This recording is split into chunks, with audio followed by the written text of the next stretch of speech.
All right, Shalom. First and foremost, want to begin this lesson by giving all praise, honor, and glory to Yahweh Bashem Yahweh Shah, Wahar Rakar Kwadash, which in the ancient Hebrew tongue would be the correct names of the Heavenly Father, His beloved Son, and the Holy Spirit.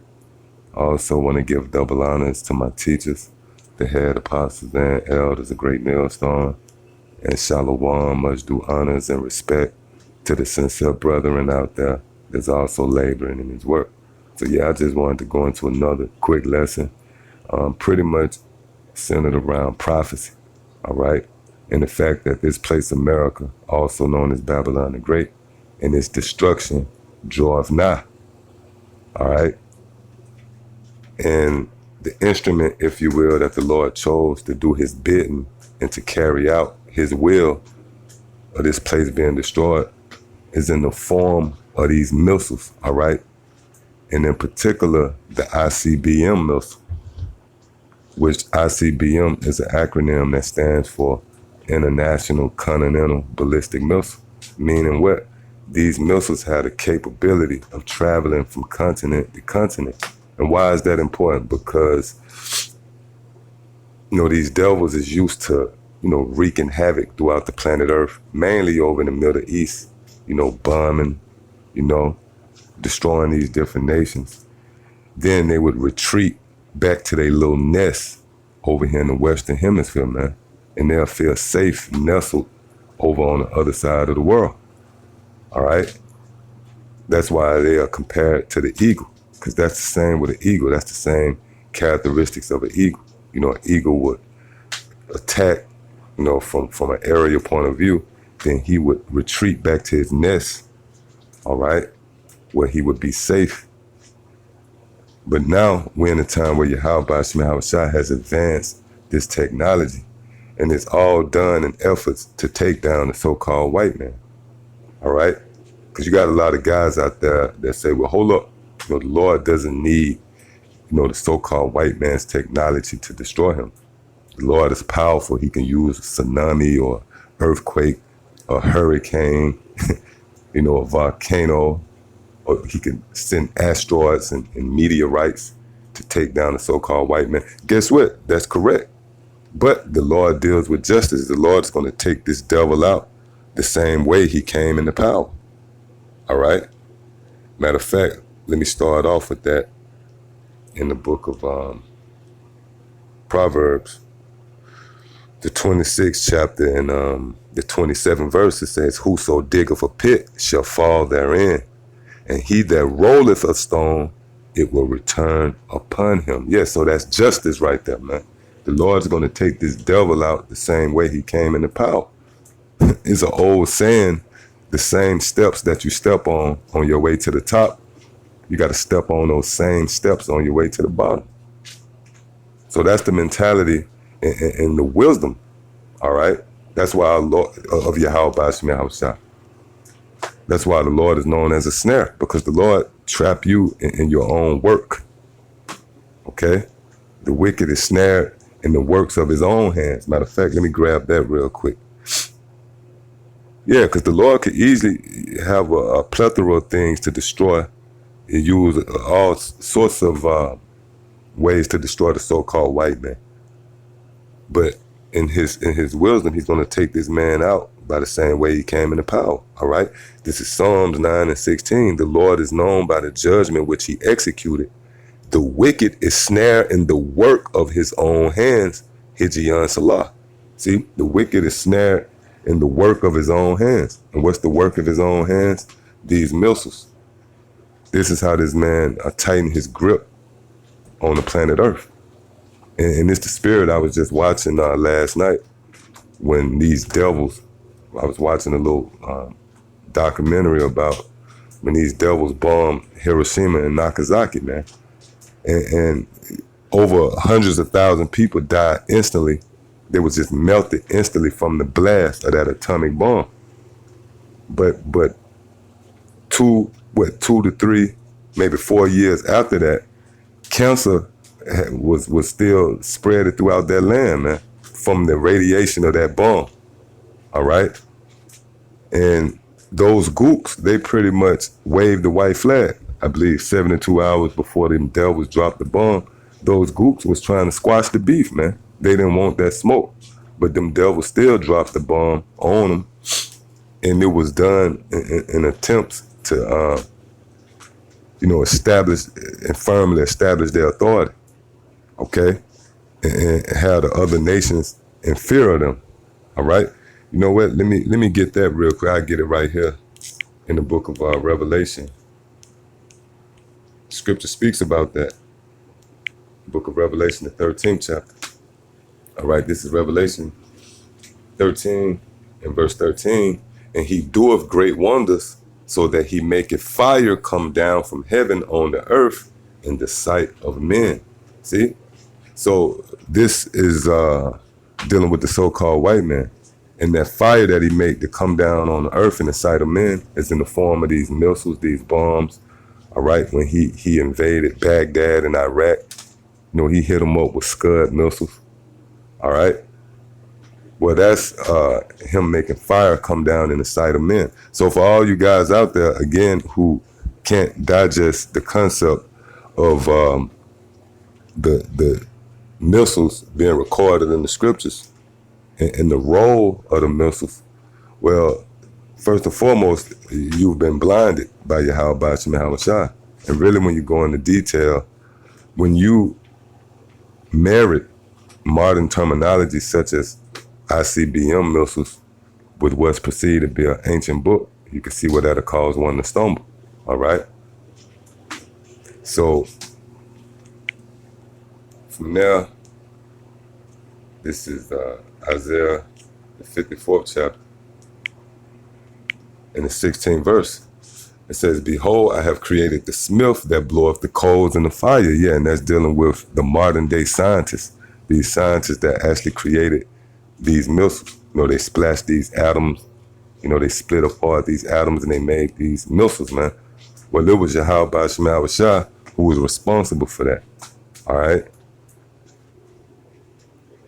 And that bringeth forth an instrument for his work, and I have created the waster to destroy. So what is this talking about? All you guys that can't see that the missiles was recorded in the Bible, and the missiles play a major role, man.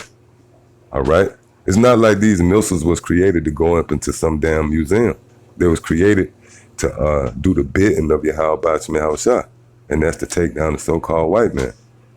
So why wouldn't the missiles, that's another thing. You got this nuclear arms race, all right? All these different world leaders, they putting all their time, energy into beefing up their nuclear arsenal. But you mean to tell me the scriptures don't mention that, man? Matter of fact, let me get some real quick. All right, this is John chapter 1 and verse 3. It says, all things were made by him, and without him was not anything made that was made. And that's plain, okay? And without him was not anything made that was made.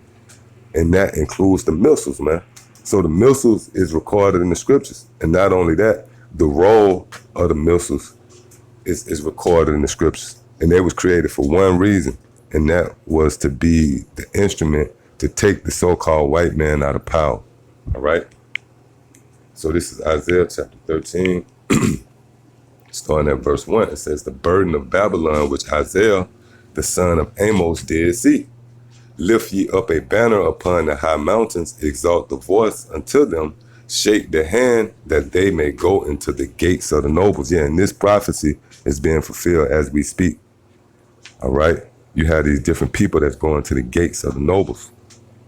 And they reporting us to these higher ups. That's why of late, you see this recent activity swarming. You got CNN and Fox, trying to demonize the men that's out there waking up Israel, man. All right? Verse 3, I have commanded my sanctified ones. I have also called my mighty ones for mine anger, even them that rejoice in my highness. Verse 4, the noise of a multitude in the mountains, like as of a great people, a tumultuous noise of the kingdoms of nations gathered together. The Lord of hosts mustereth the host of the battle. Yeah, and that's what's happening right now. All these different nations is jockeying for position. Okay? And the tension is thick. We right at the brinks of World War III. And this is all the will of Yahweh Ba'ashmi Shah. All right? Verse 5, they come from a far country from the end of heaven. And what is this talking about? The missiles, man. They come from a far country from the end of heaven. Now, the reason why we know that this dealing with the missiles because they're coming from the end of heaven, meaning we're at the end of the sky. Okay, one day you people are going to be going about your business and you're going to look up and you're going to see the sky covered with those missiles, man. It says they come from a far country from the end of heaven, even the Lord and the weapons, and the weapons of his indignation to destroy the whole land. And what the whole land is that? America. Now, my thing is, what are these weapons of indignation right here, man? Huh?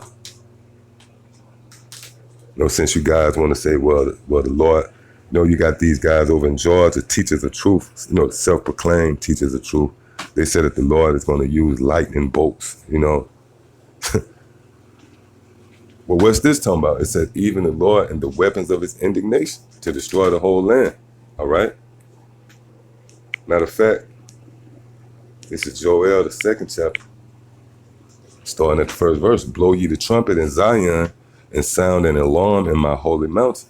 Let all the inhabitants of the land tremble, for the day of the Lord cometh, for it is nigh at hand. And that's where we at. Okay, each day the sun set and the sun rise, we near the day of the Lord, which entails the destruction of America in World War III, man. All right?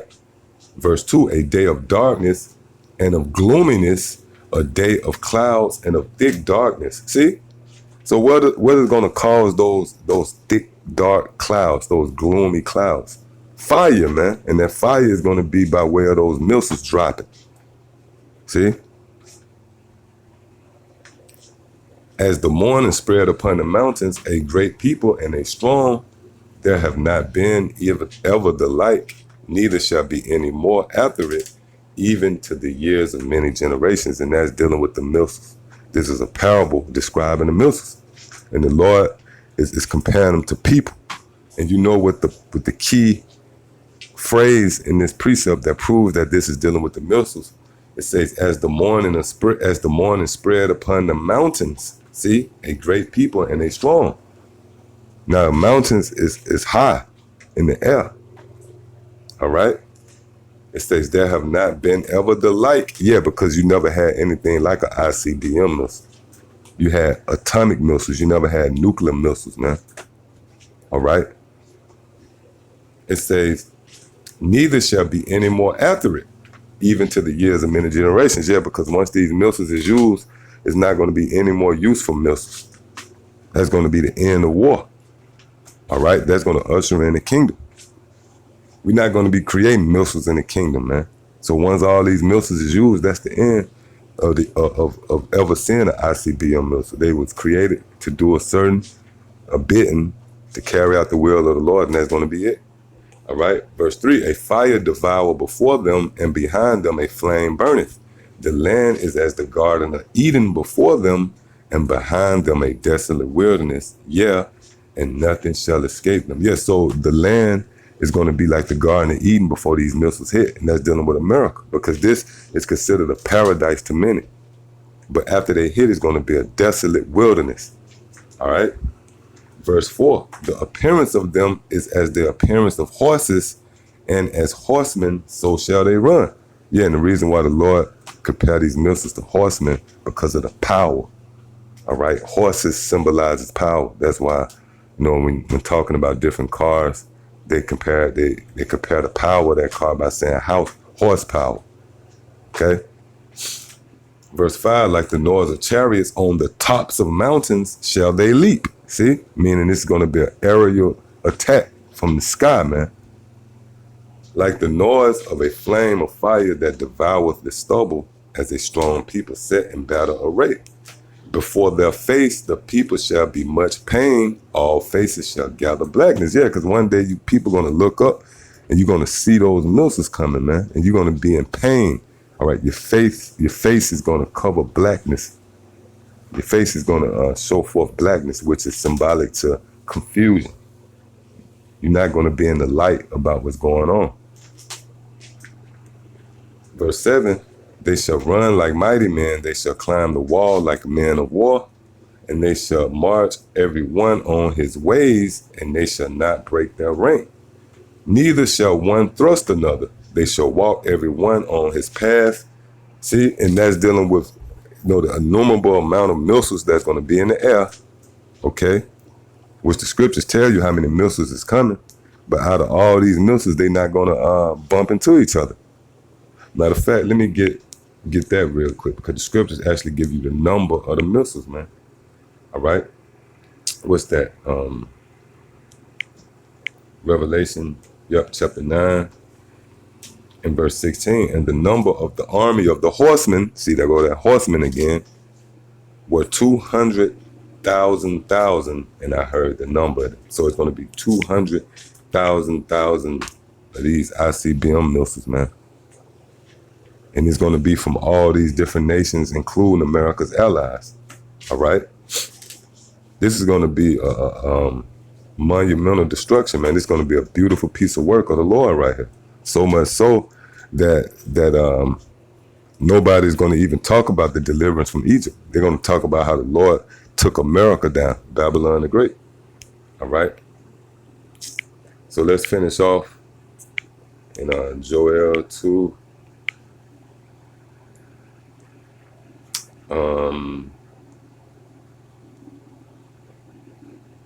Joel 2 and 8 again. It says, neither shall one thrust one another. All right, we just read it's going to be 200,000 missiles, but they're not going to jostle with one another. They're not going to bump into one another. They're all going to hit their target. It says, they shall walk every one in his path, and when they fall upon the sword, they shall not be wounded. And that's symbolic to America's defense system, which is shoddy at best, man. All right, so the missile defense system is going to be rendered useless against these missiles. All right, verse 9, they shall run to and fro in the city. They shall run upon the wall, okay, and shall climb upon the houses. They shall enter in the windows like as a thief. The earth, when it says to climb the walls, again, that's symbolic to America's defense system. All right. Verse 10, the earth shall quake before them. Yeah, and that word quake means shake. This is what's going to cause the earth to shake. The heavens shall tremble, the sun and the moon shall be dark, and the stars shall withdraw their shining. See? That's because those mushroom clouds are going to blot out the sun. After the destruction, man, it's going to be dark for a long time. All right, because that smoke going to ascend in the air for a long time. Verse 11, and the Lord shall utter his voice before his army, for his camp is very great, for he is strong that executed his word. For the day of the Lord is great and very terrible. Who can abide it? Yes, so the Lord is going to be the one who's going to usher in those missiles. He have the date, designated and the time when those missiles is coming. All right. So I'll end off on this one. This is 2 Ezra 16 and 13. For strong is his right hand that bendeth the bow. His arrows that he shooteth are sharp and shall not miss when they begin to be shot into the ends of the world. Yeah, and the ends of the world is dealing with the other side of the world, right here in America. And the only thing or only weapon on the planet Earth that can be shot to the ends of the world is this ICBM missile. All right, the International Continental Ballistic Missile, meaning these missiles can travel from continent to continent. They long range. All right, so I just wanted to go into that. Lord willing, it was edifying. Till the next time I say shalom.